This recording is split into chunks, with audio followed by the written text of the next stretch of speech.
നമസ്കാരം, ഞാൻ ഡോക്ടർ വിവേക് ശശീന്ദ്രൻ.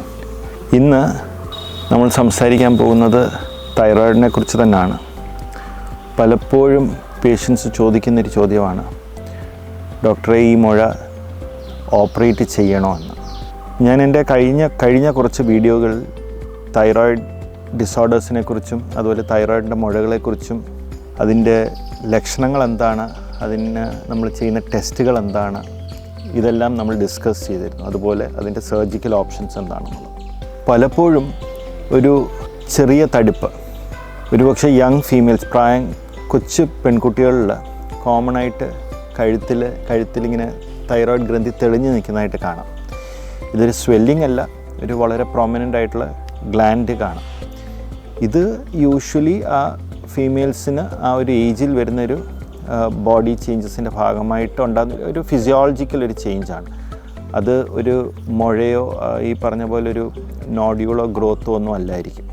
പിന്നെ ചിലർക്ക് ഈ പറഞ്ഞ പോലെ ഒരു സ്വെല്ലിംഗ് ആയിട്ട് കാണും, വിസിബിളായിട്ട് ഒരു സ്വെല്ലിംഗ് ആയിട്ട് കാണും. നമ്മളത് ഈ പറഞ്ഞ ഇവാലുവേഷനൊക്കെ ചെയ്യും, അൾട്രാസൗണ്ട് സ്കാൻ ചെയ്യും, പിന്നെ അതുകൂടാതെ FNAC എന്ന് പറഞ്ഞ ടെസ്റ്റ് ചെയ്യും.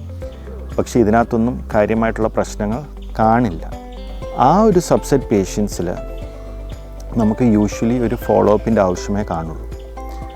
ഫോളോ അപ്പ് എന്ന് വെച്ചാൽ ഒരു ഇയർലി അൾട്രാസൗണ്ട് സ്കാൻ ചെയ്ത് ഈ മുഴ വലുതാകുന്നുണ്ടോ, ഇതിനകത്ത് ഇന്ന് സ്കാനിൽ കണ്ടതിൽ നിന്ന് വ്യത്യസ്തമായിട്ടുള്ള എന്തെങ്കിലും മാറ്റങ്ങൾ അൾട്രാസൗണ്ടിൽ നമുക്ക് പിക്ക് ചെയ്യാൻ പറ്റുന്നുണ്ടോ എന്നുള്ള കാര്യങ്ങൾ നോക്കിക്കൊണ്ട് നമുക്ക് ഈ പേഷ്യൻസിന്, ഈ ഒരു സബ്സെറ്റ് ഓഫ് പേഷ്യൻസിനെ നമുക്ക് ഫോളോ അപ്പ് ചെയ്യാം.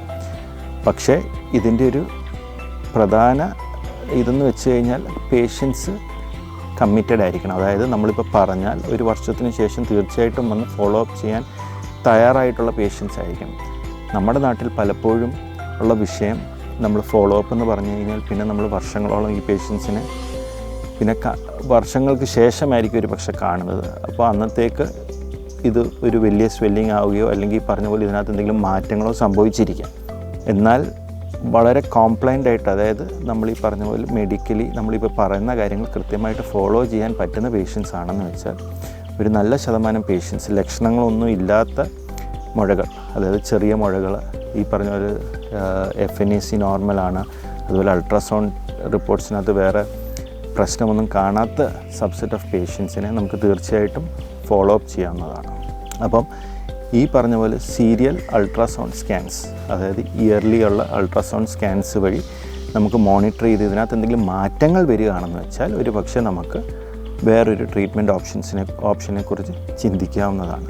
പക്ഷെ പലപ്പോഴും നമ്മുടെ പേഷ്യൻസിന് ഒരു നല്ല ശതമാനം, ഒരു 30% പേഷ്യൻസിന് കഴുത്തിലൊരു മുഴ കണ്ടാൽ പിന്നെ ഭയമാണ്, അത് ക്യാൻസറാണ്, അതുകൊണ്ട് എടുത്തു കളയുമെന്ന് പറയുന്നുണ്ട്.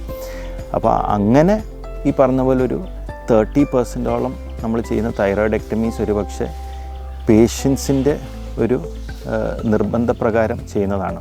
നമ്മൾ പലപ്പോഴും കുഴപ്പമില്ല, വെയിറ്റ് ചെയ്യാം, വാച്ച് ചെയ്യാം എന്ന് പറഞ്ഞാലും അവരൊരിക്കലും കൺവിൻസ്ഡ് ആകില്ല.